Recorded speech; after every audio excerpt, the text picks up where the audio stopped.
Hello everyone, welcome back to the channel. In today's video, we will discuss one of the most important questions for homeowners in 2026. Should you buy an inverter split AC or a non-inverter split AC? Many people hear that inverter ACs save electricity, but they are often confused about how much they actually save, whether they are worth the extra cost, and which option is better for their home. In this complete beginner guide, we will compare working principle, energy efficiency, electricity consumption, comfort, noise level, cost, maintenance, and long-term value so you can make the right decision. What is an inverter split AC? An inverter split AC uses a variable speed compressor. Instead of turning completely on and off, the compressor changes its speed according to the cooling demand. When the room is very hot, it runs faster. As the room reaches the set temperature, the compressor slows down and maintains the temperature continuously. This reduces frequent starts and stops and helps improve energy efficiency. What is a non-inverter split AC? A non-inverter split AC uses a fixed-speed compressor. The compressor runs at full power until the room reaches the desired temperature, then it turns off completely. When the room becomes warm again, the compressor turns on again. This repeated on-off cycling continues during operation. Working principle comparison. The biggest difference is compressor control. An inverter AC adjusts compressor speed smoothly, while a non-inverter AC works only at one fixed speed. Because of this, inverter ACs usually maintain a more stable room temperature, while non-inverter ACs may create noticeable temperature fluctuations. Electricity consumption. For most homeowners, electricity cost is the most important factor. Inverter ACs are generally more energy efficient because they avoid frequent high-power compressor starts and adjust cooling according to actual room requirements.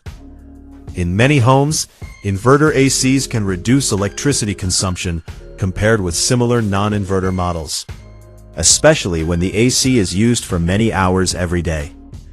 However, the exact savings depend on room size, insulation, outdoor temperature, thermostat setting, maintenance, and usage habits.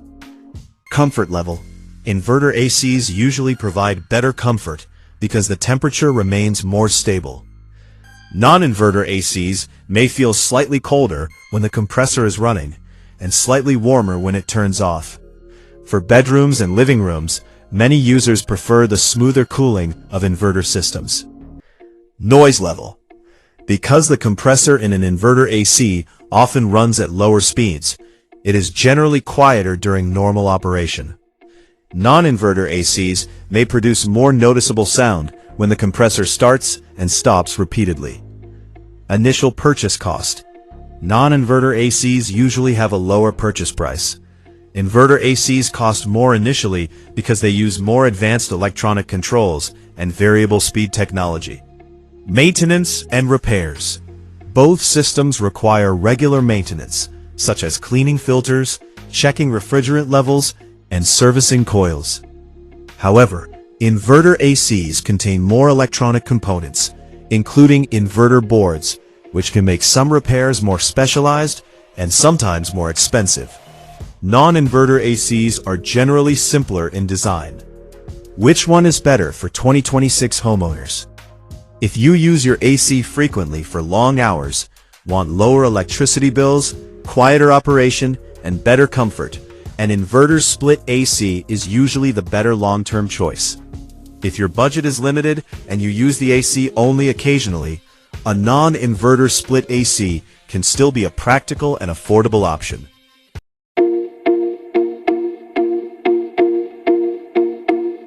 Conclusion. In 2026, inverter split ACs are generally the better option for most homeowners because they offer improved energy efficiency, quieter operation, and more consistent comfort. However, non-inverter ACs still remain a useful choice for budget-conscious users and occasional cooling needs. The best AC for you depends on how many hours you use it, your electricity costs, your room size, and your budget. If you found this video helpful, don't forget to like, share, and subscribe for more HVAC training videos. AC buying guides, troubleshooting tips, and technical education. Thanks for watching, and see you in the next video.